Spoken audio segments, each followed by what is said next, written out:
We return now to where we began tonight with a murder trial that has captivated and horrified people on both sides of the Tasman. Of course, what was never in dispute was that Warriena Wright fell to her death from Gable Tostee's 14th floor balcony. What the trial was about and what the jury had to decide before it returned its verdicts was why and how.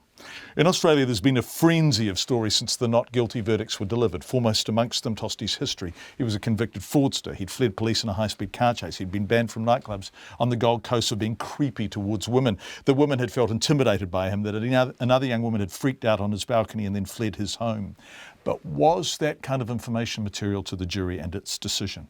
And what of the jury itself? Tostee's lawyer was Saul Holt, an expat New Zealander who was formerly the Crown prosecutor in Palmerston North. This is an exclusive interview. I spoke to Saul Holt via Skype. I thought we'd start with some of the procedural stuff actually from yesterday. Who asked for the mistrial? Was it who went to the judge and said we want a mistrial here? Was it the defence or the prosecution? No, it was the defence. It was us who made the application for the mistrial at a time when we knew that the verdict had come in, but obviously we had no idea what the verdict was. And I have to say that's one of the most difficult decisions I've had to make. Okay, so you asked for a mistrial on the basis of the behaviour of this juror? Yes. And what was the juror doing? What did you say to the judge about why a mistrial should be considered? So the concern we had was that the juror had been using her Instagram account to communicate generally just with friends. Most of the communications were innocuous. But she had spoken to some extent about the trial, though I should say she hadn't spoken about the evidence and she hadn't spoken about the jury deliberations. But it was in breach of a very clear direction that the judge had given at the beginning of the trial. And our concern was that if a juror wasn't following one direction, could we have confidence that she was following others? But these are judgment calls, as I say, John, that you make in the course of a trial. As it turns out, the last thing I should have been doing was asking for a mistrial because the jury was about to acquit my client, but obviously I didn't know that. Why did the jury take so long to come back with that verdict from Monday afternoon to Thursday afternoon? There is a sense, and I have no idea because I'm not there, that they wanted to convict but couldn't. Am I being unfair? Look, I think the short answer is I don't know, you don't know, and anything is speculation. I've spent 18 years in front of juries in New Zealand and in Australia, and 10 years ago I thought I could predict them. As time's gone on, I've concluded that I'm less and less good at predicting them, and I think any sort of idea is speculation. Obviously we had a view as to what the verdict should be. They took a long time. I know there was some criticism of some of the early questions, but these are jurors, not professional lawyers. They're just people pulled in off the street.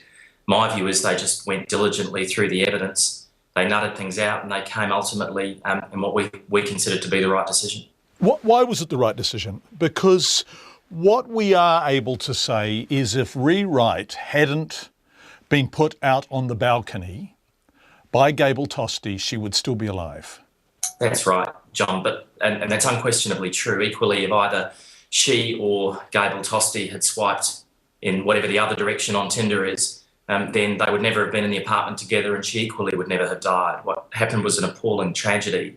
The fact that you can say, well, if one person had done something different, someone else would not have died, does not mean that person is guilty of murder or manslaughter. It should and does take a lot more to find someone guilty of the most serious crime on both New Zealand and Australia's criminal calendar. This has been a case that people have had opinions about. And they have expressed those opinions, and they have expressed opinions about your client, and they have been opinions that have found him wanting. This is a man who knew a 14-storey fall had occurred. A young woman with whom he had just been intimate had almost certainly fallen to her death. And he left, he didn't call the emergency services, and he went and had a pizza. Now, what are we to make of that?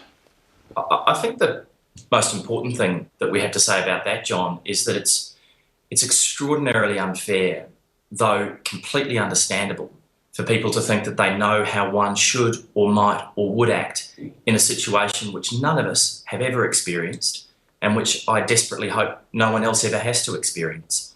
There was a lot of paraphrasing of what Mr. Tostee did after what occurred. Much of it is inaccurate. The evidence that was shown in court demonstrates clearly the level of shock that he was in. It also demonstrates a level of hope, albeit a vain hope, that he wasn't, that she actually had managed to get to safety on another balcony and hadn't fallen to her death, though of course that was unlikely. And I have to say something about the pizza, John, as I did to the jury. He ate pizza an hour after these events occurred, and I wonder how long it is that one must go without food before someone decides that you're admitting guilt by going and eating a pizza. Look, would I have behaved in that way? I hope not. But can I say I wouldn't have? No. And Saul, it's absolutely important that we explicitly address the fact that you are the lawyer, that you are not Gable, and so your behaviour is not being questioned here. But I guess in response to what you just said, I would eat a piece of pizza once I had ascertained what had happened to a woman I just slept with. And that's the curious thing about Gable Tostee, that if we look back on his history, he seems to be a man who was somewhat pitiless, somewhat acting without empathy, and, for want of a better term, self-obsessed to the point of narcissism. Is this a hard man to represent? The short answer is no, he's not a hard man to represent. Obviously, John, as you'll understand, there are things that I can and can't say, just as you wouldn't expect your doctor to go on radio or television and talk about you, just so I can't talk about things to do with Mr. Tostee. Can I say this, though?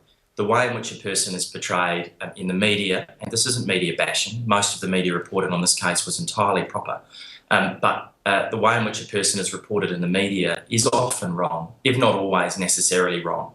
People are shades of grey. People have different experiences and backgrounds, and I'm not sure how many of us would survive the sort of inquisition in the media that Mr. Tostee has been through over the last 2 years. How well do you know him? Have you represented him before?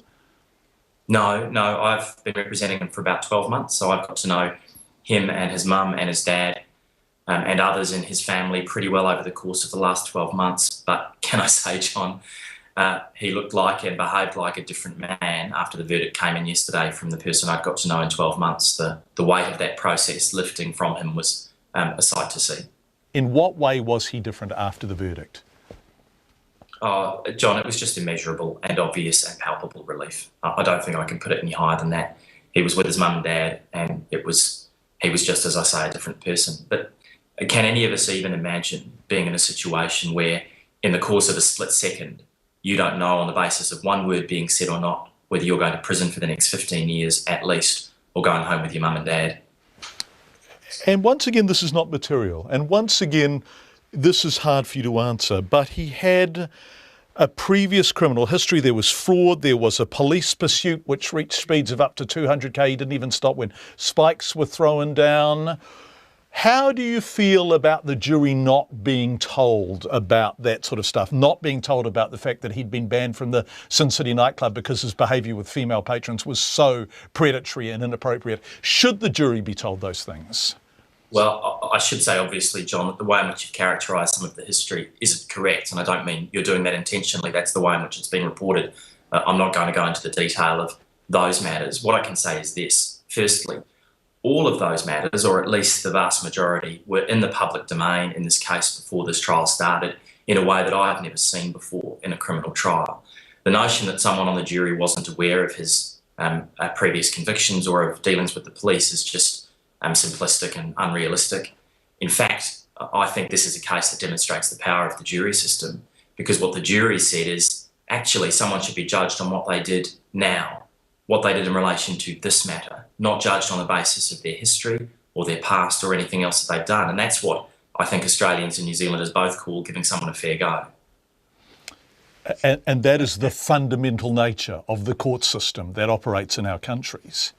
And can we talk to that? Because I was in the studio last night waiting, as you were waiting, obviously, in a much more tense situation for a verdict.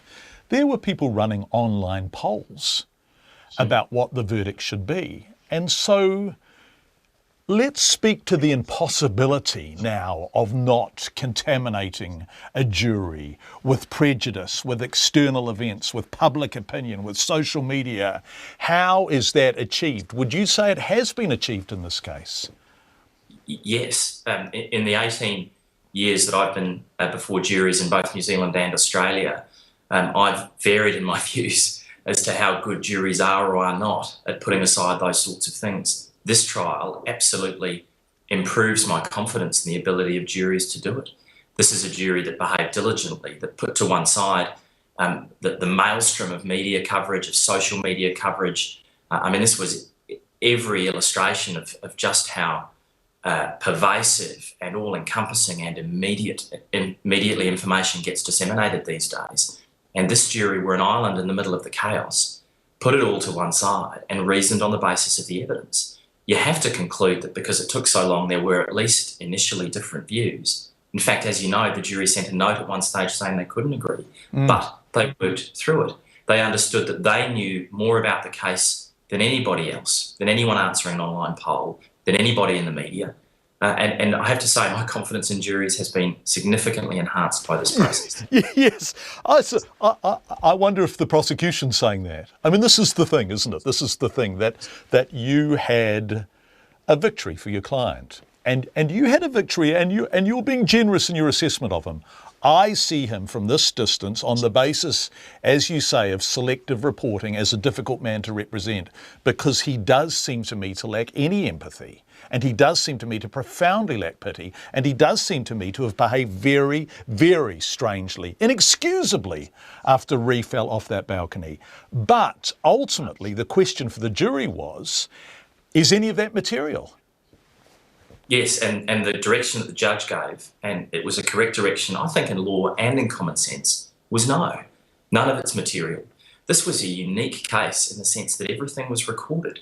The jury knew the words that had been spoken by both of these young people. They knew exactly what both had done. Both had their flaws and their virtues laid bare for the world to hear, and the jury made an assessment on that basis. No one was being asked to make judgments or draw inferences. It was simply all there for them to hear. You mentioned the prosecution. Can I say, and I should, this case was prosecuted utterly fairly, completely reasonably, by very skilled Crown prosecutors who were doing their job on behalf of the community. And the result is not a loss or a win for them. The result is simply a proper outcome from a really well-conducted legal process. Saul, you mentioned the recording. How important was that to the jury's ability to assess, I was going to say dispassionately, I suspect no one has been dispassionate about this case, but insightfully what happened that night? In other words, without that recording, might the verdict have been different? John, I said this to the jury, so there's no difficulty in me saying it to you. Had this recording not existed, this case would have been profoundly different. Let me just Had the recording not existed, would there have been a guilty verdict, do you think? I'm not going to I gave up predicting juries' verdicts a long time ago, John. I'm not going to start now. Let me say this, though. The case we would have been dealing with would have been one in which the only evidence would have been a seriously messed up apartment, together with what the neighbours heard, which were the awful screams and noises which Warriena Wright made, and then the fact that she was then dead at the bottom of the balcony. No one, absolutely no one, not in a million years, would have believed an account that said that she had been doing the things that she had been doing in that apartment, that the evening had played out like it had, unless there was a recording of it. So the prosecution relied very heavily on that tape, understand why completely, as did we. It was critical for everybody. I simply don't think that what we know actually occurred would ever have been believed if it hadn't been for that recording. And what we know actually occurred is that Ree was put out on the balcony. Why was she put out on the balcony? And this is one of the things that the jury went back to the judge about. You know, was this property? Was this still her being in his home, etc., etc.? Why didn't he just push her out the front door into the hallway? If things were going that bad, she would be alive now had he done that, right?